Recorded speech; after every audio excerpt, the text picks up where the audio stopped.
बिस्मिल्लाहिर्रहमानिर्रहीम। नाज़रीन, आज हम अपने प्रोग्राम कौन जीतेगा को लेके आपकी खिदमत में हाज़िर हैं। हमारे साथ मलिक साहब हैं। मलिक साहब से हम मुख्तलिफ़ हलकों के बारे में तफसील से बात करेंगे। आज जो हमारा हल्का है वो हल्का NA-71 है। जैसा कि आपको पता है कि उस्मान डार और उमर डार की वालदा रेहाना इम्तियाज़ डार यहाँ से इलेक्शन लड़ रही हैं ख्वाजा आसिफ के मुकाबले में। तो मलिक साहब से हम पूछते हैं, हमें ज़रा NA-71 के बारे में बताइएगा। जी शुक्रिया अली साहब। बिस्मिल्लाहिर्रहमानिर्रहीम। अल्लाहुम्मा सल्ली अला मुहम्मद व आले मोहम्मद। जी, रिपब्लिक पॉलिसी की तरफ से जो हल्का जाती सियासत है उसमें आज हम सर्वे और जो इस वक्त के हालात हैं वो NA-71 सियालकोट को डिस्कस करने जा रहे हैं। ये हल्का मेट्रोपॉलिटन कॉरपोरेशन सियालकोट कैंटोनमेंट और इसके अलावा भगवाल और अदालतगढ़ के एरियाज़ पर ये मुश्तमिल है। यहाँ पर कश्मीरी बिरादरी और शेख बिरादरी रिहाइश पजीर हैं। यहाँ पर जो सर्वे में हमें लोगों ने अपनी राय दी तो यहाँ पर 70% पॉपुलर वोट है, जबकि 30% ट्रेडिशनल वोट है। जब हम पॉपुलर वोट की बाइफर्केशन में आते हैं तो 70% पॉपुलर वोट में से PTI के साथ 54% लोगों ने अपनी वापसी जाहिर की, जबकि पाकिस्तान मुस्लिम लीग नवाज के साथ 32% और 14% अदर्स में है। यहाँ पर मुकाबला 2018 में ख्वाजा मोहम्मद आसिफ साहब और उस्मान डार साहब के दरमियान हुआ था और 2018 के रिजल्ट्स पे जाएं तो ख्वाजा आसिफ साहब 1,17,000 से ज़ायद वोट लेकर MNA मुंतखब हुए थे, जबकि उस्मान डार साहब ने इस कॉन्स्टिट्यूंसी से 2018 में 1,15,500 से ज़ायद वोट हासिल किए थे। अब जो इस वक्त सूरत हाल है कि जो पॉपुलर वोट और जो वेव है इस वक्त उसमें तो PTI बहुत ज़्यादा आगे जा रही है। उसमें एक हमदर्दी का अंसर है कि जो कुछ PTI के बानी चेयरमैन इमरान खान साहब के साथ केसेस में उलझा हुआ है, उनकी लीडरशिप को बिहाइंड द बार्स रखा हुआ है। जो सेकंड टियर है वो भी रूपोश है। इवन थर्ड टियर्स के खिलाफ भी पकड़ दकड़ शुरू है कि 9 मई के वाक़यात को सामने रख के कि जी लोगों के वारंट गिरफ्तारी हासिल किए जा रहे हैं और उन पर क्रैकडाउन हो रहा है। तो इन सारी चीज़ों को जब जनरल पब्लिक में, जब वोटर्स में, जब रिपब्लिक पॉलिसी ने सर्वे के दौरान उनसे उनकी राय मालूम की तो उस राय में तो इमरान खान के साथ लोगों की वाबस्तगी वो बहुत ज़्यादा नज़र आती है। तो इसको अगर हम सामने रखें पॉपुलर वोट की परसेंटेज को, तो ट्रेडिशनल वोट बेशक उस पर अगर कम तवज्जो भी दें, जो रेहाना इम्तियाज़ डार साहबा जो उस्मान डार साहब की वालदा साहबा हैं, तो पॉपुलर वोट ही उनको बहुत ज़्यादा एज देता है ख्वाजा आसिफ साहब के मुकाबले में।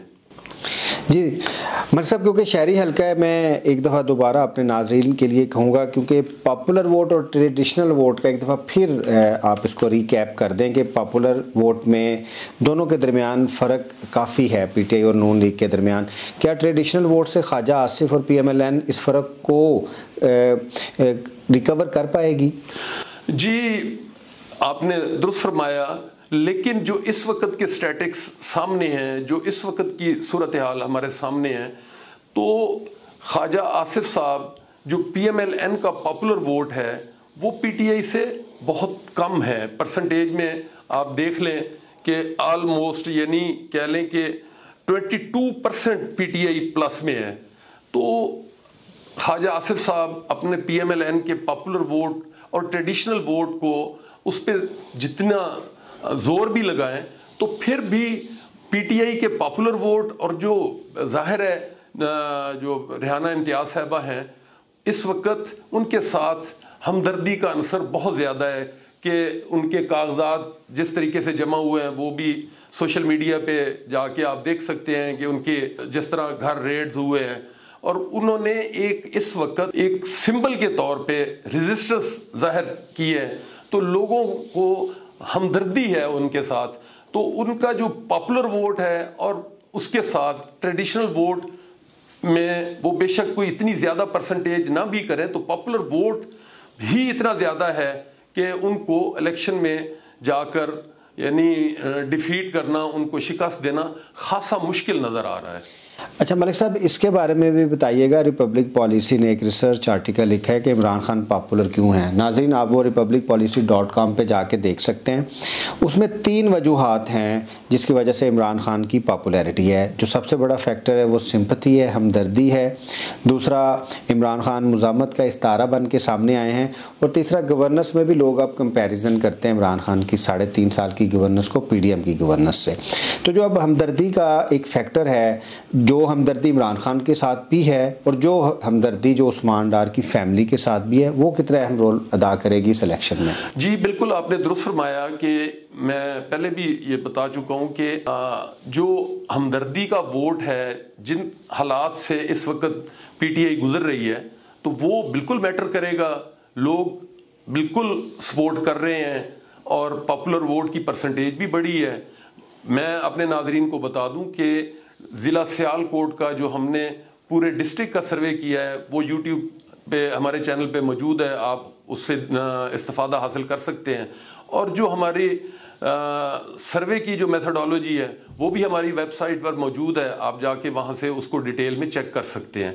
तो अभी इस वक्त जो सूरत हाल सामने है, इसमें कोई शक नहीं है कि अगर हम इसको आइडियली कहें कि जी PTI की जो 3.5 साल की गवर्नमेंट में कोई बहुत अच्छी गवर्नेंस, तो वो शायद ऐसा नहीं है। लेकिन जब उसका मुवाजना PDM की गवर्नमेंट के साथ किया जाता है जो 16-17 माह बाद वजूद में आई, तो उसमें एक बहुत बड़ा फर्क जो है वो आम जो पब्लिक का आदमी है, आम एक गली मोहल्ले में रहने वाला, एक आम मजदूर जो लेबर क्लास है, आम छोटा दुकानदार ताजिर है, तो उनको एक वाज़ेह फ़र्क नज़र आता है कि महंगाई इस PDM के दौर में बहुत ज़्यादा बढ़ गई, पेट्रोलियम प्रोडक्ट्स की कीमतें बहुत ज़्यादा बढ़ गई, बिजली बहुत ज़्यादा महंगी होगी, गैस बहुत ज़्यादा महंगी होगी। तो फिर लोग गवर्नेंस का जब मवाजना करते हैं PTI की गवर्नमेंट के साथ और PDM की गवर्नमेंट के साथ, तो PTI का पलड़ा भारी नज़र आता है। तो इस हवाले से कि लोग अब ये सोचने पे मजबूर हुए हैं कि PDM ने जो 16-17 माह में डिलीवर किया है, जो कुछ किया है, तो उससे तो 3.5 साल की जो गवर्नमेंट थी वो उससे मच बेटर, बहुत बेहतर थी। उस वक्त महंगाई इतनी ज़्यादा नहीं थी। हालांकि उनके 3.5 साल के टेन्योर में अरसे के दौरान कोविड की भी एक वबा जो थी, जिससे पूरी सिर्फ पाकिस्तान नहीं पूरी दुनिया उसके लपेट में रही, लेकिन इसके बावजूद भी पाकिस्तान के हालात बहुत बेहतर रहे।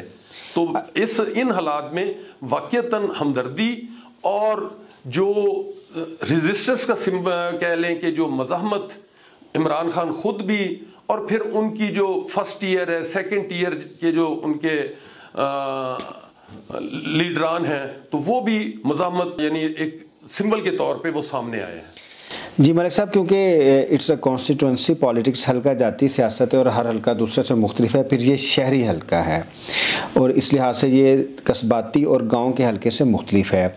मेरा आपसे क्वेश्चन ये है कि जो पैनल टिकटिंग होती है कि NA और जो नीचे सूबाई असम्बली के विंग्स होते हैं, ये कितने इंपॉर्टेंट होते हैं और इस सीट पर वो कितने इंपॉर्टेंट होंगे इस हल्के के नताइज के लिए? ये तो एक कह लें कि इस पर तो कोई दूसरी राय ही नहीं कि पैनल की पूरी टिकटें जो है, पैनल जो है उसकी बहुत ज़्यादा अहमियत है कि ऊपर कौमी असम्बली और नीचे 2 या 2 से ज़्यादा अगर सूबाई असम्बली के हल्के हैं, तो उनका पैनल का एक बैलेंस होना बहुत ज़रूरी है। अभी जिन हालात में अभी चूँकि कल का दिन अभी रहता है कागजात नामजदगी दाखिल कराने का, तो उसके बाद सूरत हाल सामने आ जाएगी कि पैनल कौन सा आ रहा है कि PTI की तरफ से जैसे कौमी असम्बली के लिए तो रेहाना इम्तियाज़ साहबा का नाम लिया जा रहा है और PMLN की तरफ से ख्वाजा आसिफ साहब का नाम लिया जा रहा है। जो नीचे पैनल है सूबाई असम्बली के जो कॉन्स्टिट्यूंसीज़ हैं, वहाँ पे जो उम्मीदवारान हैं उनका ज़ाहिर है अगले 2-3 रोज़ में वो क्लियर हो जाएगा कि पैनल में कौन कौन है। पैनल का बैलेंस होना बहुत ज़रूरी है। बेशक नेशनल असम्बली का कैंडिडेट कितना स्ट्रांग हो और अगर उसके विंग्स वीक होंगे, कमज़ोर होंगे, तो वो फिर पूरे पैनल पे उसका असर आता है। अच्छा मलिक साहब, जो हमारा सर्वे है उसमें ये शहर की सीटें, इसमें 4 मेन फैक्टर्स हैं। एक नौजवानों का वोट है। वैसे आपको पता है कि पाकिस्तान में 45% जो वोट है, 44 से 45% वो 18 से 35 साल तक है। उसमें ख़वातीन भी शामिल हैं और नौजवान भी शामिल हैं। अच्छा सर, इसमें जो दूसरा है वो ख़वातीन का किरदार की क्या अहमियत होगी, फिर ताजर यहाँ पे हैं और आखिर में मज़दूर भी हैं। ये चारों फैक्टर्स जो ऐसे हैं, जो दो तो ऐसे लग रहे हैं कि वो पीटीआई के साथ हैं, नौजवान और ख़वातीन, लेकिन जो ताजर और मज़दूर हैं उसमें भी पीटीआई की पजीराई ज़्यादा हुई है 2018 के इलेक्शन के मुताबिक। आप क्या कहेंगे? जी बिल्कुल दुरुस्त है, ये बिल्कुल सही हमारे सर्वे के जो नताइज हैं और जो एनालिसिस है वो इस वक्त के मारूदी हालात जो सामने हैं उनमें तो ये चारों, अब ताजर भी जो है ना, जो बड़ी ताजर तंजीमें, जो बड़े लीडर हैं, उनको अगर आप एक साइड पे रखें तो जो आम दुकानदार, जो निचले दर्जे के, औसत दर्जे के ताजर हैं, तो वो जो हालात जो उन्होंने पिछले 16-17 माह में फेस किए हैं उसकी वजह से वो बहुत नाला हैं।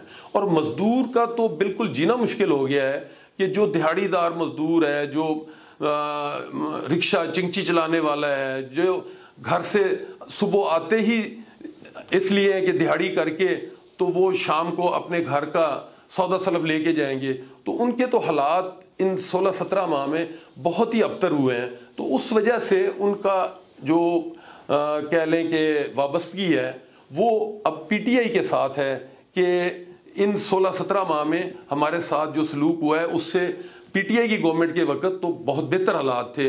इस वजह से इस वक्त जो ट्रेडर्स, मजदूर, नौजवान, इन सब की वाबस्तगी जो है वो पीटीआई के साथ है। मलिक साहब, रिपब्लिक पॉलिसी की जो मेथोडोलॉजी है इलेक्शन जीतने के लिए, हल्का जीतने के लिए, वो 4 एलिमेंट्स पे है। पार्टी, उम्मीदवारान। पार्टी भी आपकी पोजीशन आपने बता दी कि पार्टी में यहाँ पीटीआई को नून लीग पे सबकत हासिल है। अगर आप उम्मीदवारान देखें तो उस्मान डार की फैमिली और ख्वाजा आसिफ दोनों मजबूत इलेक्टेबल्स हैं। अब हम तीसरी जो हमारा फैक्टर है उसकी तरफ बढ़ते हैं, इलेक्शन कैंपेन। इलेक्शन कैंपेन में सोशल मीडिया का किरदार किया होगा इसमें, क्योंकि शहरी हल्का है। और इलेक्शन कैंपेन में दोनों पार्टीज़ को आप सोशल मीडिया कैंपेन और फिर जो फिज़िकल है और जो दूसरी रवायती कैंपेन है उसको कैसे देखते हैं? जी बिल्कुल दुरुस्त फरमाया कि वाक़ईतन ये जो 4 फैक्टर्स हम ये अपने प्रोग्रामों में डिस्कस करते हैं तो उसमें पार्टी की पोजीशन मैंने बता दी, कैंडिडेट भी सामने आ गया। अब रहा तल्लक कैंपेन पे कि उम्मीदवारान कैसे अपने पार्टी का मंशूर, अपने लीडर का बयानिया लेके वोटर्स तक कन्वे करते हैं। और फिर चौथे नंबर पे पोल इंडिया मैनेजमेंट। अब जिस किस्म के हालात हैं, जिस किस्म के माहौल से इस वक्त हम गुजर रहे हैं, तो नो डाउट कि सोशल मीडिया का सहारा एक मुस्बत फैक्टर के तौर पे सामने आएगा कि अगर फिजिकली कैंपेन करने में अगर रुकावट आ रही होगी तो कैंडिडेट्स सोशल मीडिया का सहारा लेके अपना पैगाम आवाम तक, वोटर्स तक पहुंचा सकते हैं और उसके इंशाल्लाह मुस्बत नताइज सामने आएंगे। जी मलिक साहब, आखिरी क्वेश्चन है क्योंकि अब हम इसको समराइज़ करेंगे। पॉपुलर वोट क्योंकि इधर ज़्यादा है और उसकी मेजॉरिटी पीटीआई के साथ है। ट्रेडिशनल वोट पे दोनों उम्मीदवारान, डार साहब भी, डायर साहबान, उनकी वालदा और उसके अलावा ख्वाजा आसिफ दोनों असरअंदाज होंगे। अब आखिर में पार्टी की पोजीशन का भी हमें पता चल गया, उम्मीदवारान का भी, इलेक्शन कैंपेन का, वोटिंग डे मैनेजमेंट का। तो आखिर में हमारा क्वेश्चन है, आपके ख्याल में इस वक्त के जो हालात हैं और इलेक्शन अगर फ्री एंड फेयर होते हैं तो ये सीट कौन जीतेगा? देखिए जी, जो इस वक्त तक के हालात हैं उनमें तो पीटीआई का पलड़ा भारी है।